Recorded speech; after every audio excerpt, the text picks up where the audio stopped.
I'm not part of the Five Eyes. I'm certainly not part of the FBI. So I think you're asking the wrong person. Canada के प्रधानमंत्री Justin Trudeau की ओर से भारत पर लगाए गए गंभीर इल्जामों के बाद दोनों देशों के बीच कूटनीतिक विवाद चल रहा है। कनाडा ने भारत पर आरोप लगाया कि जून 2023 में हुई खालिस्तानी आतंकी हरदीप सिंह निज्जर हत्याकांड में भारत का हाथ था।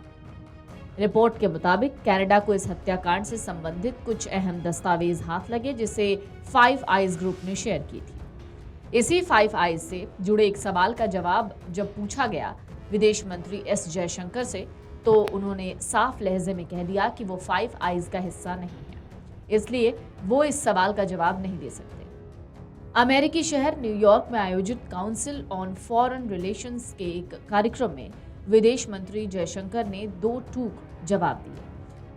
विदेश मंत्री जयशंकर से जब पूछा गया कि ऐसी रिपोर्ट्स आई हैं कि निज्जर हत्याकांड के बारे में फाइव आइज ग्रुप के बीच खुफिया जानकारी साझा की गई है, इस पर आपकी क्या प्रतिक्रिया है?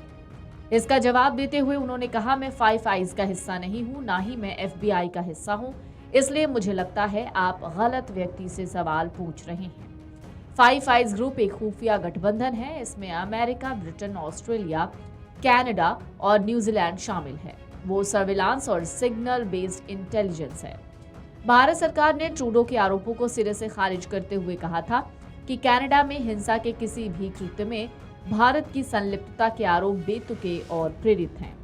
इन आरोपों का मकसद खालिस्तानी आतंकवादियों और चरमपंथियों से ध्यान हटाने की कोशिश है।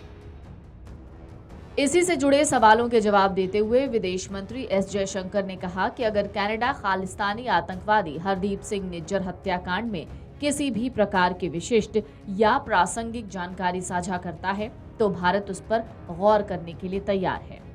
जून 2023 में कनाडा के ब्रिटिश कोलंबिया प्रांत के सर्रे शहर में खालिस्तानी आतंकी हरदीप सिंह निज्जर की गोली मारकर हत्या कर दी गई थी। निज्जर को गुरुद्वारे की पार्किंग में गोली मारी गई थी।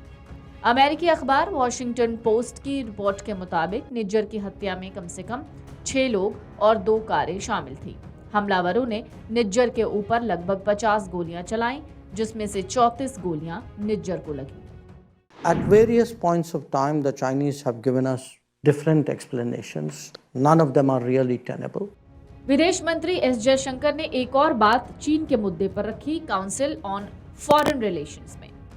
उन्होंने कहा, आप जानते हैं चीन के साथ व्यवहार करने का आनंद ये है कि वो आपको कभी भी नहीं बताते कि वो ऐसा क्यों करते हैं, इसलिए आप अक्सर इसका पता लगाने की कोशिश करते हैं और ये हमेशा होता है, वहाँ कुछ अस्पष्टता बनी रहती है। जयशंकर ने कहा, ऐसे देश के साथ सामान्य होने की कोशिश करना बहुत कठिन है जिसने समझौते तोड़े हैं और जिसने वो किया जो करता रहा है। इसलिए अगर आप पिछले 3 सालों को देखें तो ये एक बहुत ही असामान्य स्थिति है। उन्होंने कहा, संपर्क बाधित हो गए हैं, यात्राएं नहीं हो रही हैं, हमारे बीच निश्चित रूप से उच्च स्तर का सैन्य तनाव है। इससे भारत में चीन के प्रति धारणा पर भी असर पड़ा है। Video desk amarujala.com। Amar Ujala अब आपके टीवी पर भी। अपने स्मार्ट टीवी पर YouTube पर सर्च करें अमर उजाला, चैनल सब्सक्राइब करें और देखें ताजा खबरें, वो भी HD क्वालिटी में। और हाँ, बेल आइकन दबाना ना भूलें ताकि हर खबर हो आपके घर। अमर उजाला, निष्पक्ष, निर्भीक, निरंतर।